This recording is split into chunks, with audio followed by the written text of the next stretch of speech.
Nandam chiao na mo lungmali post thong chimnak in nan kut kanin tlai than na thong hi kulali purni riat jing lai thong chimna kan dak thok lai tu jing kan chimding mi tlangtar cheu khat na chu walong ra ti ruang a tonjang khwa mi thong shaleng chu khuchung a an lut ngam ri lo matupi tol chungmin ha anjam kar a SSC ni inbau piak in an theory an fear piak na SSC ni siang in pol tin chi in ka dau nak atua mi kong a dan tat nak to ding in NUG ni nol nak atua tol chung min ha chung a thanon nak to ti lo ding in SSC chu nitlak lai u naw TNLA le MNDAA ni rarin an pe Gaza hun lai Israel ka dau na ka minung som sari leng an thi ti mi thong le thong pang dang ha an dak selai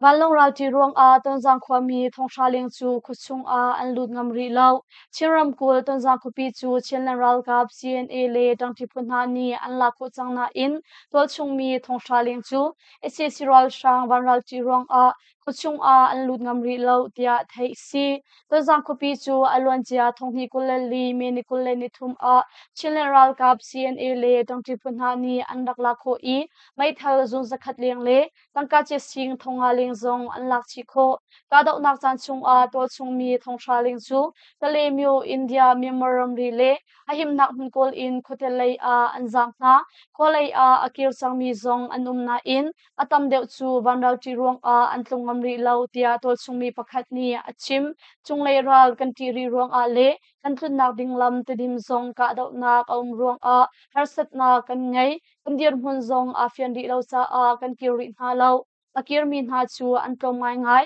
in vazau ta a an kir hi asi tia achim chap chiram kul sung a tonjang hospital in chi kha ri khodar sur khwa ri zuwa lai len pi makoi nu naring webula le chindoi ti in khopi pasha chu chirsham tai phun ni an la kho chang I palawa khopi le sami khopi tu chu rakhai ral ka pe ni an hum hak United Nations Office for the Coordination of Humanitarian Affairs UNOCHA ni an khop mi chajin ni nga chun SSC ral sang ni sham in nol ngai nak an lak thok in Myanmaram hun kip a in lau chuatak in azami noi panni point pasari leng an than chang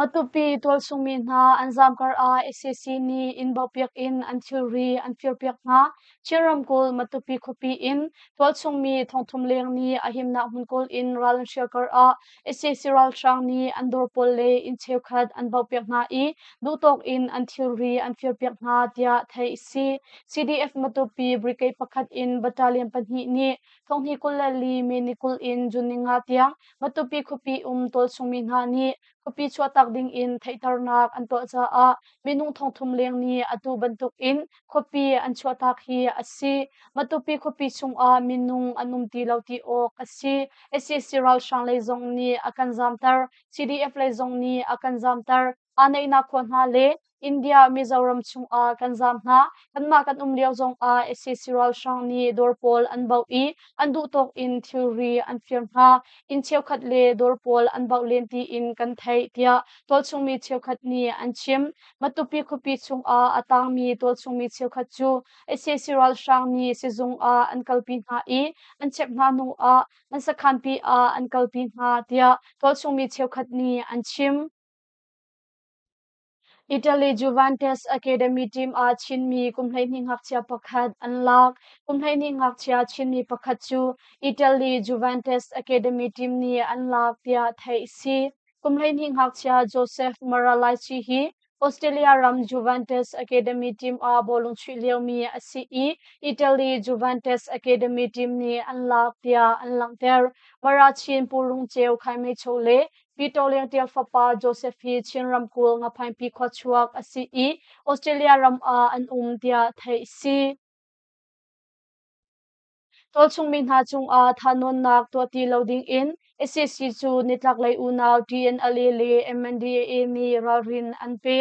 solnak angai lo mi memoram tol chungmin ha chung a thanon nak le solnak na to mi chu aran nak in nangol lai tia SSC ral shang chu nitlak lei unaw thum chung in Town National Liberation Army TNLA le Myanmar National Democratic Alliance Army MNDAA ni thonghi kulali junior ruk a rawin an pek nak chathan an chua alwan cha meni kulani kwa a SSC ral shang pol Arakan Liberation Party ALP chungtal chukhatle SSC ral shang ni training apek mi Muslim shamthai punhatal in Khaza zale somsari leng ni ralam chal in rakhain ramkul sitwe khopi bemphu kho anlu hno I tol chungmin ha an tlai ha tlai atong mi tol chungmin ha chu an shem ha nu cheu khat an tlai ha minung somsari par ruk an tha na I an ruak an hlat na kwamin ha thilri sham sham in an chu na illau an khangpiang na ruang a atu bantuk in thanon nak le sol nak an to mi chu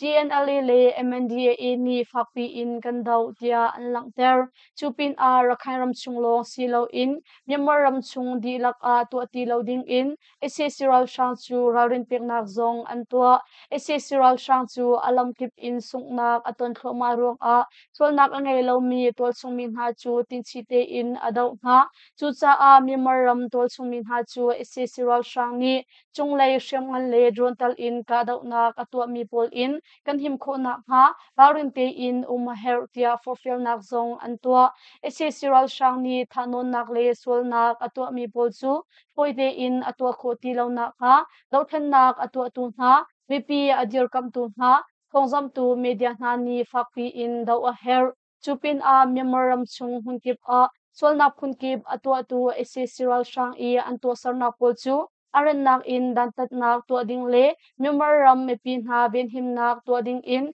United Nation UN le rampung pi huap in trombo ngei tu na zong kan in nol na tia litlak lei unaw TNLA le MNDAA ni chathan an chuami a an lang tar chi SSC ni siang impol tin chi in kadau na katwa mi kong a dan tat na to ding in NUG ni nol na katwa sham sham in no ngai nak ala tu SSC ral shang ni abik in siang impol chu tim chiam mam in bomathak mi kong a ramkip in chawza na ni dan tat na kan to pek sham u tia NUG phim chon nak bunchi zong ni thonghi kulali junior ruk a nol na an to atu bantuk in nol na an to mi chu ngakchia na ni himte in le thate in cha an chon khonak cha a asi tia an langter magweram then chung NUG uknak tang a ummi siangcha chim tu siama pakhat ni atu thongni kulali kumchu siang in kan ong kholo SSC ral shang ni siang in pol a ka dau nak atu rong a asi chunglai in bomathak shangman in anka drone in bomathak rong a zetimhan in siang in on ok athalo tia achimve thongni kulali junili le ninga ni hi chunglong a SSC ral shang ni training tari ram thalle magweram then hakchian ha phim chon nak siang in pol chu timchia mamte in ral tuk nak balong pol in boman thak ruang a hakchia pasari nun na aliam I tol chungmi somli tlukni hliam ha an tor tia NUG phim chon na bunchi zungni an langter SSC ral shang ni siang in pol a boman thak shemwan pol in an ka I ron in boman thak pin a siang in pol a ungmun an khormi hi United Nation UN Security Council ni bian khia mi pol le nushin chawaw kong he petlai in ramkip ni an ngai mi ubadi pol an buar chucha a SSC ral shang ni timcham mamte in siang in pol akada mi le siang in pol a ungmun akhwar mi chu zeban tuk phu pau ni fakpi in kandau tia NUG phim chon nak buji zung ni chathan an chuami a an langtar chi India Shambun SSC Ramring Haksakhan A ni Anlak Rakhine Ramkul Mangto Peng India Shambun number Paruk Ramring Hak Nakha Paruk Chu Thongni Kulali Juniruk Arakan Army A ni Anka I Anlak Tia Kolsumi ni RFA Anchim Indian Nakha Paruk Mangto Rate Tangpeng Ramring Haksakhan Le Aposakhan hi SSC Ral Shan Thazang Zaruk Tuk Umhun Kornak Sakhan Asi Tia Ankwami Pakhatni Achim thonghi kulali junior ruk a SSC ral shang thazang zaruk tuk umhun khornak indin sakhan chu Arakan Army AA ni anka I anlak SSC thila hliam tor an tam tia anlak der Rohingya minung Indonesia ram a akalpi tu mishok chol pathum thongthak ding in dan tatnak an pe nga Bangladesh ram Kosak Bazar in Rohingya minung zale somthum ruk Indonesia ram achiram kul a tilong in akalpi tu mishok chol pathum chu tongwa wei tun ha ni thongan thak na tia Jakarta News ni thonghi kul li junisari a anlang ter jantuk peng achiram kul bechai tu ni thonghi kul li juninga a bekhia nak tu in tilong khal tu kumriat chungle midang panhi chu kumruk chung thongthak ding in shemnak an pek na tia thai si Rohingya hasin in minung pakhat a $US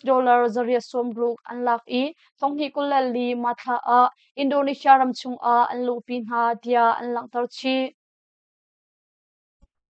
Gaza mulai Israel ka dauna ka minung som sari leng anthi Israel kap ni Gaza mulai Hamas ral kap chu ral tuknak van long in ka sham athok chang tia thei si Israel kap ni Gaza mulai daya bakhir kopi le bur chak le refugee camp chu an hum ha kho chang tia tawang wai tu na ni anchim Israel kap ka dauna in bur chak le refugee camp a hakchia kulesari talchi in minung som sari leng anthi Mithina Rocky CNPR Court and Sinha dia A Group Medicine Sans Frontieres ni alang ter Israel Gaza Karla Kadok nak Ding in US Egypt Qatar Doha le Cairo tombong tun ha tomberwa nak an ngai leo a Israel ni Gaza hulai su chunglei in aka tia tombong tun ha ni anchim